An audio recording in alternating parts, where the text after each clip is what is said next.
Despertando a consciência mais uma vez com vocês, nesta terça-feira, um dia abençoado por Deus, depois de um belíssimo temporal que durante uma hora castigou aqui a cidade e que também atingiu lá o nosso amigo Carlos, que nosso maestro aqui, que também sentiu a chuva por lá também, quer dizer, a chuva pegou firme hoje aqui, mas graças a Deus superamos, agora passou, não caiu a luz, não parou a internet.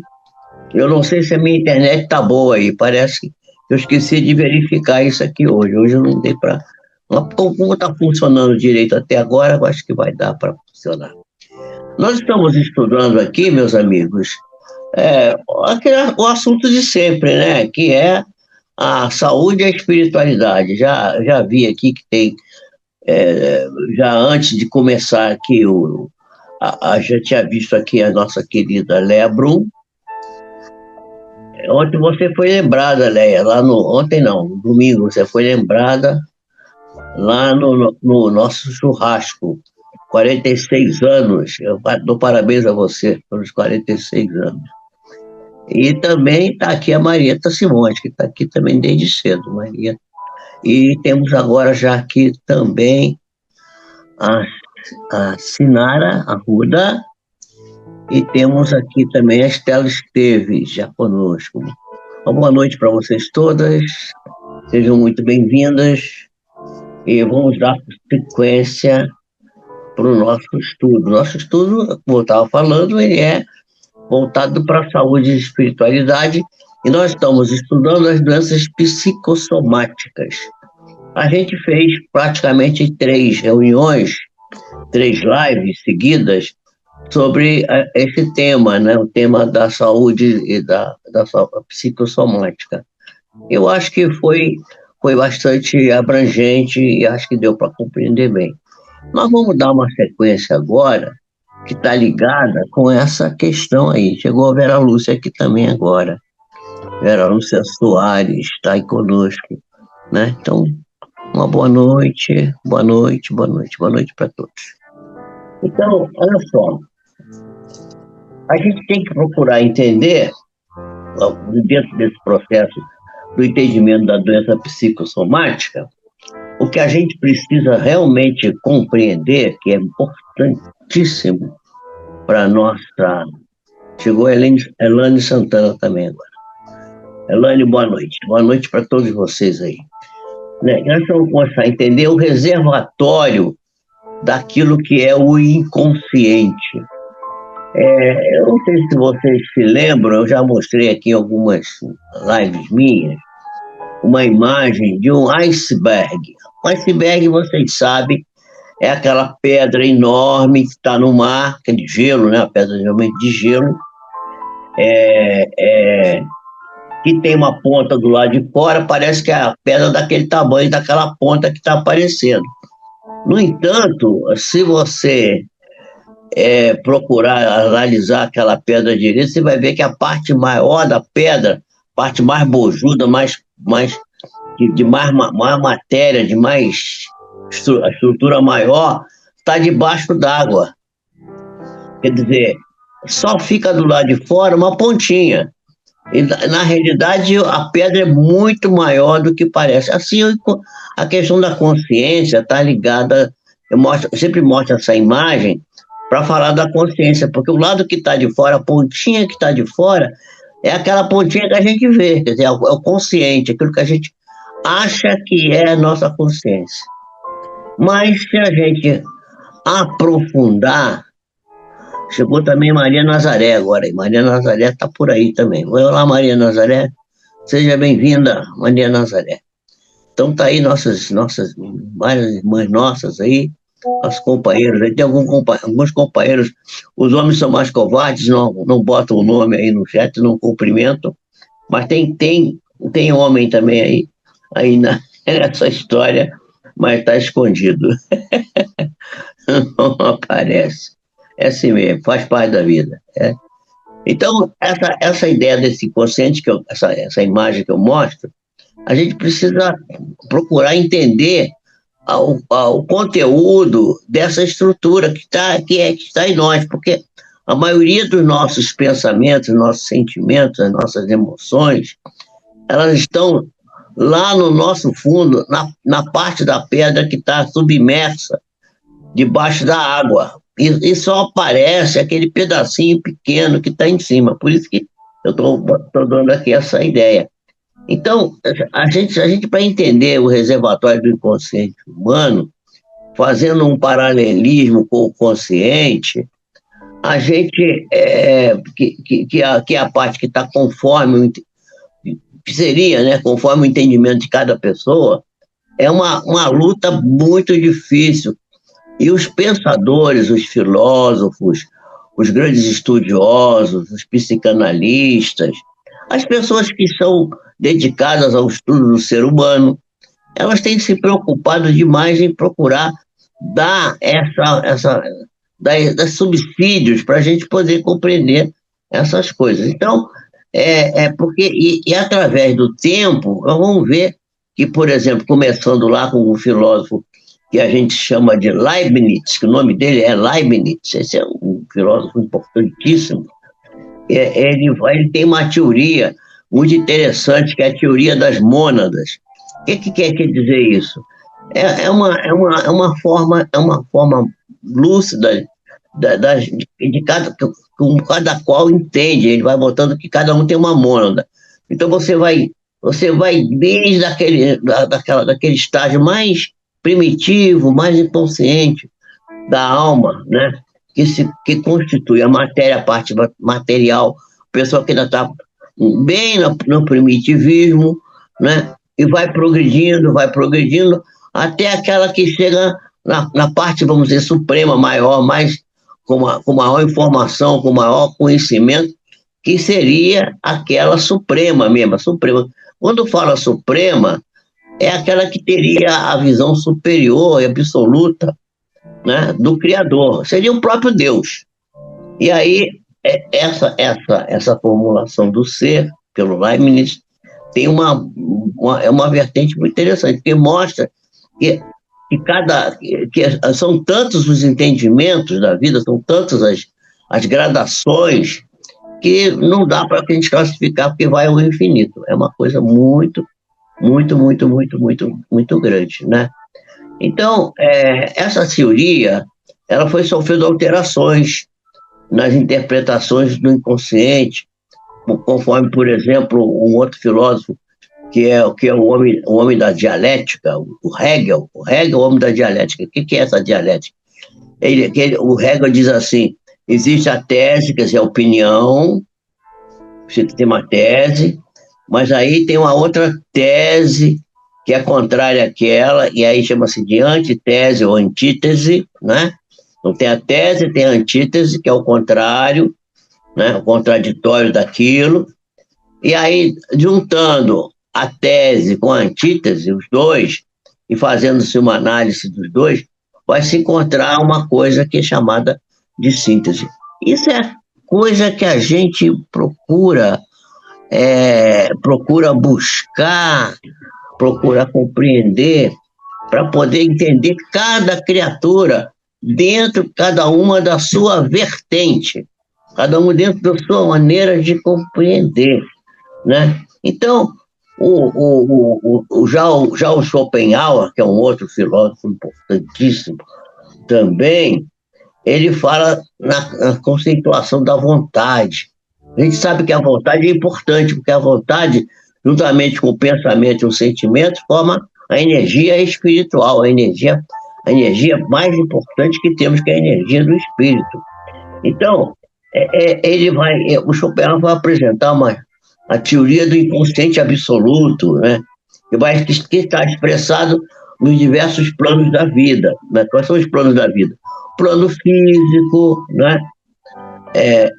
O plano físico, o plano psíquico, o plano metafísico. Metafísico, quer dizer, que seria a ideia científica daquilo que é espiritual, né? E esse significando a base, a lógica do mundo e as diretrizes de segurança que precisamos buscar para alicerçar o nosso conhecimento e caminhar com segurança da vida.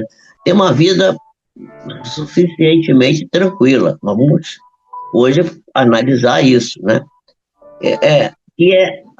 Porque o rumo único do ser é desenvolver-se, né? Você desenvolver-se e alcançar aquilo que a gente chama da plenitude da consciência, ou como diz a religião, a salvação, né?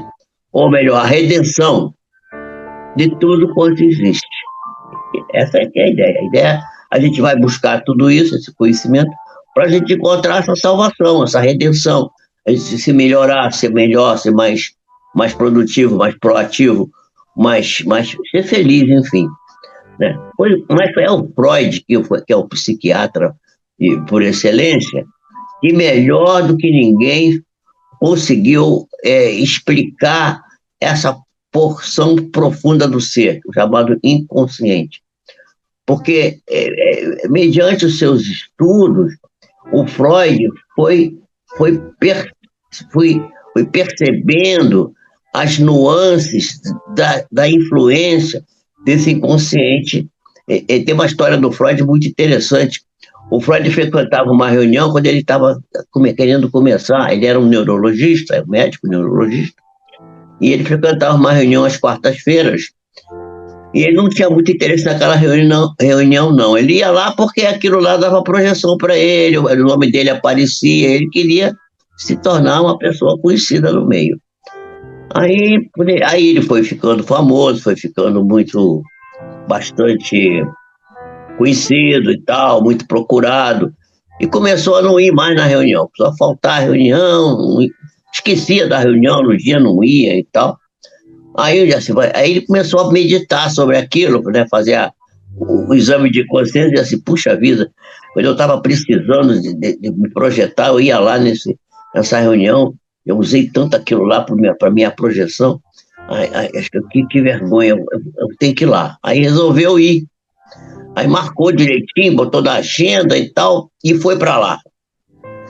Aí chegou lá na hora marcada, né, segundo ele achava que estava, e nada, estava tudo fechado, a tal sessão não abria.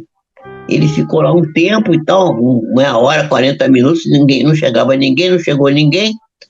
Ele disse, vamos embora, acho que não vai ter reunião, não. Quando ele chegou em casa, que ele foi abrir a agenda para ver direito, ele, em vez de ir na quarta-feira, ele foi na quinta. Ele podia... Aquele dia que ele foi para lá, não tinha reunião, porque era quinta-feira, a reunião era quarta. Quer dizer, o inconsciente jogou ele para um dia depois, porque não deu nem chance. Porque se ele vai na terça, ele ainda tinha a chance de voltar na quarta. Mas ele não foi na quarta, foi na quinta. Na quinta, só da outra semana. Perdeu a chance naquela semana de ir para a reunião. E aí ele vai colocar isso num dos livros dele mais importantes, que é Psicopatologia da Vida Cotidiana, um livro maravilhoso, que ele conta coisas que aconteciam com as pessoas. Ele é um livrozinho pequenininho, é o menor livrozinho dele, do Freud é esse. Mas é um livro que qualquer pessoa pode ler, e é até engraçado que você vê coisas assim, que você assim, meu Deus do céu, como é que... E isso acontece com todo mundo. A pessoa esquece, troca o nome, troca o dia. Isso é a ação do inconsciente. O inconsciente é assim, né? Então, a gente vai ver que o inconsciente até foi percebido por Nietzsche, por Caros, por vários filósofos, né? Mas foi o Freud, porém, que através da psicanálise conseguiu elaborar um sistema através do qual a consciência vai se revelar somente em uma parte que se manifesta como deformada da vida psíquica, que somente será mostrada, ou melhor, desvelada, quando seja possível reunir no mesmo estudo o inconsciente e o consciente. Quer dizer, a gente só vai revelar isso, a gente vai... O consciente e o subconsciente do ser humano, tudo junto. Quando a gente puder juntar o inconsciente, o consciente e o subconsciente, a gente vai poder compreender bem essa pulsão da nossa psique. Então, praticamente todos os fenômenos da vida humana, eles se iniciam e passam pelo inconsciente. Tudo passa pelo inconsciente. Que é onde se encontram as tendências libidinosas da libido. E a libido o que é a libido? A libido é a pulsão da criatividade, da construção, da procriação, né? Do sexo, da criação artística, da construção de projetos. Tudo isso está ligado com a libido. A pessoa pensa que libido é só questão de sexo. Não é, não. Libido é uma coisa que é a força criadora da criatura. É aquilo que a gente chama de poese. O que é a poese? Da onde vem a palavra poesia? A poesia é construção. Por exemplo, em medicina nós temos, em biologia, nós temos a eritropoese. O que é eritro? Eritro é o glóbulo vermelho. Poese é a construção do glóbulo vermelho. Quem faz isso é a medula óssea. Então, a poese da vida, a construção, é uma ação, uma tendência chamada libidinosa. Quem vai dar essas cores, dar explicações sobre isso, é o Freud. A gente não tem que ter uma visão científica, uma visão clara, uma visão elevada dessas questões que se permanecem esmagadas aí na vida pelo critério decorrente da censura elaborada e mantida pela consciência. A consciência vai censurar sempre o que está no inconsciente para não deixar fluir determinadas coisas, com medo que aquilo possa perder o controle, né? Então, prosseguindo nessas pesquisas do Freud, o Carl Jung concluiu pela realidade do inconsciente coletivo, que é também uma força, que reúne todas as realizações e vivências das gerações passadas, incluindo aquelas que nós herdamos dos animais, né? E por onde teria passado o ser humano, provavelmente, apresentando-se, né? Porém, aprofundando essa sonda de investigação, no abismo do inconsciente humano, as heranças coletivas vão mostrar que as experiências individuais, nossas, de todos nós, elas passam pelas encarnações anteriores. Quem não aceita a reencarnação, quem não acredita na reencarnação, eu não acredito na reencarnação, eu tenho certeza, né? Mas quem não aceita isso, coitado, fica perdido, porque não consegue explicar nem 10% de tudo que acontece com o ser humano. Mas com a reencarnação, fica fácil da gente compreender, inclusive, as lições que Jesus trouxe, quando ele diz assim, por exemplo, sede perfeitos, como perfeito é o Pai que está nos céus. Como que a gente pode ser perfeito como Deus, como o Pai que está nos céus, com uma vida só, uma encarnação só? Impossível, não tem como fazer, não dá tempo, né? Então, essas encarnações, elas vão servindo para armazenar as conquistas e também os prejuízos que vão permanecendo na memória, que não é a memória do cérebro, não tem nada a ver com o cérebro, é a memória chamada extracerebral, está além, está no perispírito, está no corpo espiritual, está naquele corpo que o Paulo de Tarso chamou de corpo glorioso, e não poucas vezes está resumando paz, quando saudável, ou conflito, se essas experiências elas são procedentes, por exemplo, de erros, de defecções morais, e são esses comportamentos, vamos dizer assim, que a gente teve no passado infelizes, que vão gerar na conduta psicológica os tormentos de difícil compreensão psicanalítica, por transcenderem a atual existência física. E aí vai explicar as doenças psicossomáticas, que é o tema que a gente está estudando aqui hoje, né? Então, essas energias são absorvidas pela personalidade. O que é a personalidade? A personalidade é a manifestação do ser vivo, onde ele está aqui, nós estamos todos aqui. Todos nós estamos aqui, vocês estão aí nos assistindo, nos acompanhando, né? Vocês são pessoas que estão, que estão na personalidade. Quando a gente desencarnar, a gente vai sair da personalidade e vai voltar para a individualidade. Quer dizer, o que é a individualidade? A individualidade é o ser espiritual, aquele que não precisa de um corpo de carne para estar vivo, né? Continua vivo. Nós vamos continuar vivo. O corpo de carne vai para a Terra, mas a gente vai continuar sentindo, vivendo, respirando, que é mais importante, é preciso respirar. Então, vamos continuar felizes. Então, a gente sabe que essas pulsões são absorvidas pela personalidade, que muitas das vezes, na encarnação atual, ela se apresenta conflitiva, e vai se instalando-se no comportamento humano, especialmente através da libido mal orientada, né? Que é essa libido? Ela é mal orientada como? Porque a libido é uma forte herança, né, dos instintos primários, que é responsável por inúmeras distonias, ansiedades e transtornos fóbicos. Mas é também a força criadora que habita em nós e que serve para que nós possamos construir e sermos o co-criador, o próprio criador da vida, o Pai Celestial. Então, quando a pessoa está com essas problemáticas, ela precisa buscar uma terapia, buscar um tratamento, e constitui o recurso, que é o recurso mais importante, mais valioso, para que a pessoa possa adquirir saúde, harmonia. Que harmonia e saúde são coisas que são interdependentes, não tem como separar.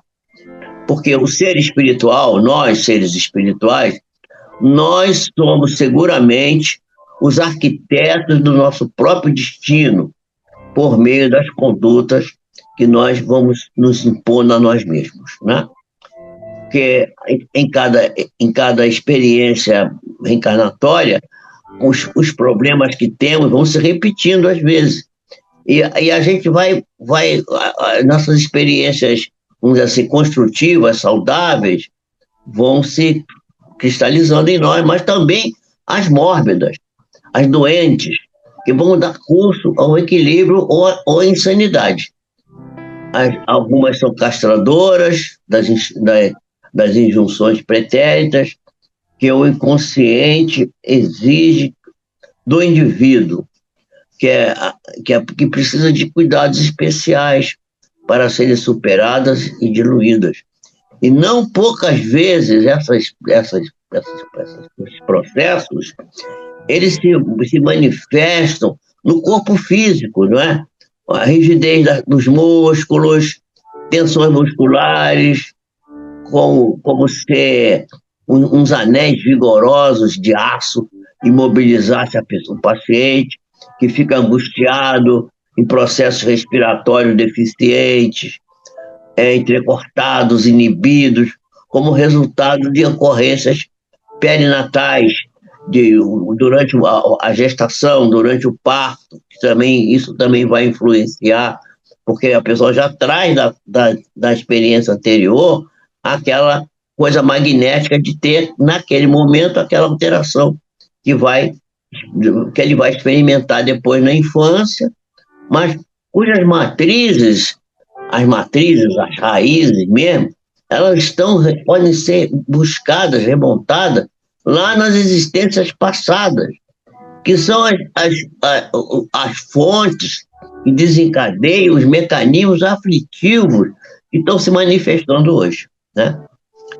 Então, em caso dessa natureza, a terapia, por exemplo, o reiki, a bioenergia, o passe, a psicanálise, a meditação, a prece, a busca do sagrado, a oração, propicia a libertação dos movimentos da criatura e a aceitação do corpo, rompendo com esses elos retentores e facultando ao indivíduo a integração harmônica do seu ego com o seu self, porque esse é um dos objetivos, é fazer com que o ego se una com o self.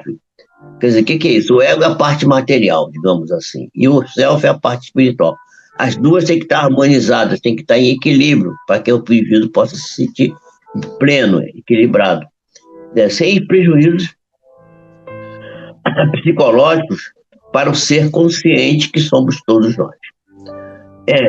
Há conflitos, por exemplo, que são muito complexos, que não são tão simples assim, nos quais as heranças, como o Jung falava do inconsciente coletivo, são mais redutoras das nossas atividades, da nossa manifestação, e as propostas freudianas, junguianas, behavioristas, de outras correntes do pensamento psicológico, oferecem mananciais terapêuticos de resultados que são muito eficientes e libertadores.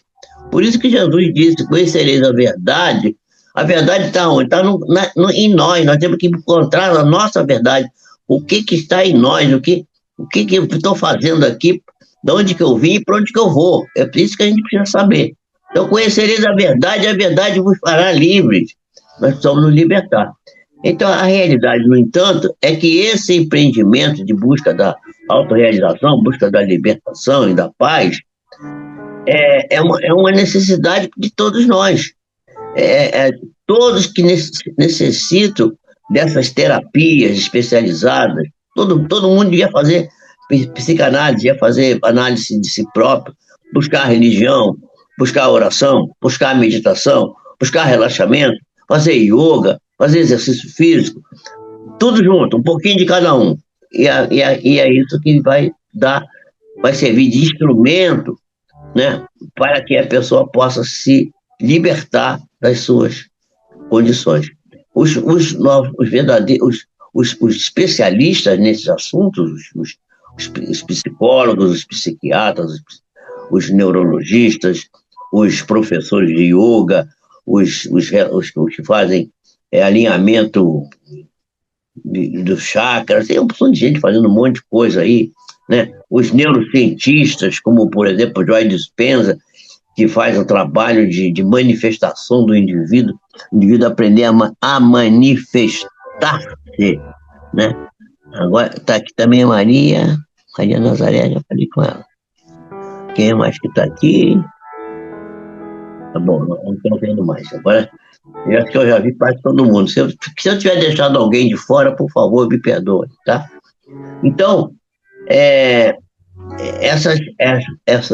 esses profissionais todos que eu estava falando deles agora, eles são verdadeiros missionários das ciências psíquicas, psicológicas, para a busca da saúde, para a busca do bem-estar, para a busca da paz, da alegria, que é a alegria perfeita, que vai nos conduzir a condições cada vez melhores, né? Então, nós estamos aqui fazendo esse trabalho para poder ver, para que as pessoas possam meditar, pensar, despertar a sua consciência para esses caminhos, né? Então, em qualquer processo, né, qualquer processo desse de terapia, todavia, a pessoa, o próprio ser, ele vai... E a Miriam chegou aí, Miriam está pensando em você, Miriam. Está pensando em você, não sei por que estava pensando em você. Eu ia até falar, achando que você estava aí já. Seja bem-vinda, minha querida, seja bem-vinda. Então, em qualquer processo desse, todavia, o ser vai desempenhar sempre um papel fundamental, ele mesmo, para a própria recuperação de si próprio. Aquilo que a gente chama de despertar a autoconsciência da conquista do si, do eu, do si próprio, para que a saúde real, a saúde verdadeira, a paz legítima possa se instalar nos painéis existenciais do indivíduo, facultando a ele a alegria plena de sentir a vida, de ter alegria de viver, porque nem sempre a paz será placidez das águas tranquilas. Às vezes a gente as águas estão meio tumultuadas, mas a gente continua em paz, né? Às vezes a falta da água tranquila não quer dizer que a gente esteja tumultuado, a gente está continuo. Quando a gente adquire a verdadeira paz íntima no nosso coração, pode o mundo inteiro ficar tumultuado, revoltado, ter tempestade, temporal, a gente está tranquilo. É aquilo que eu falo, se o seu time ganhou, não fica alegre demais porque a irmã perde. Se o seu time perdeu, não fica triste demais porque a mãe lhe ganha, né? Então, nem sempre será a placidez das águas tranquilas. Às vezes nas águas embaixo das águas tranquilas, está cheio de decomposição orgânica, está cheio de cadáveres, de mortos, qual sucede com as regiões pantanosas, né? A gente tem que pensar. A paz resulta de quê? Da consciência, sem estar em choque, com o inconsciente que irriga a criatura de ideias superiores e estimula cada um de nós as realizações enobrecidas, sempre pensando no bem do próximo, no bem de si mesmo, no bem da humanidade, sempre voltado para a construção daquilo que é nobre, que é bom, que é belo e que é realizador em nome do Senhor Jesus. E isso não impede que surja refregas, lutas, né? Não impede que surjam questões, às vezes até bastante complexas, porque, na realidade, o equilíbrio perante os desafios e confiança no desempenho das tarefas, às vezes está cercado de uma porção de encrencas que estão do dia a dia da nossa vida, faz parte. A vida na carne, a vida na terra, é uma vida de dificuldade. Eu costumo brincar e dizer que a vida é igual a rapadura. É doce, mas é dura, né? Então, nós precisamos superar os conflitos, e o indivíduo superando os conflitos, ele vai constatar a excelência dos resultados, dos esforços que ele está realizando na busca do bem-estar.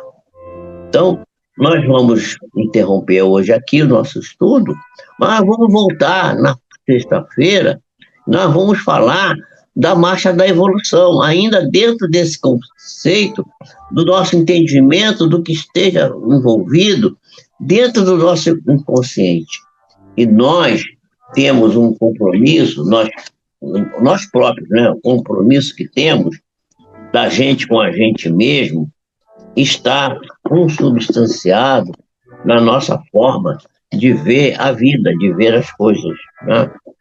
Então, a consciência, ela só atinge, a gente só atinge a plena consciência, né, quando a gente amadurece no nosso processo psicológico de evolução.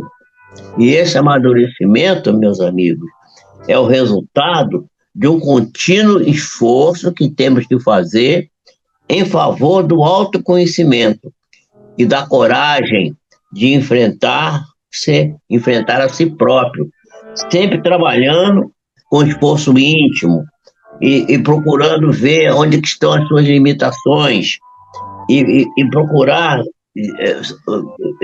amadurecer os processos infantis que ainda temos dentro de nós, né?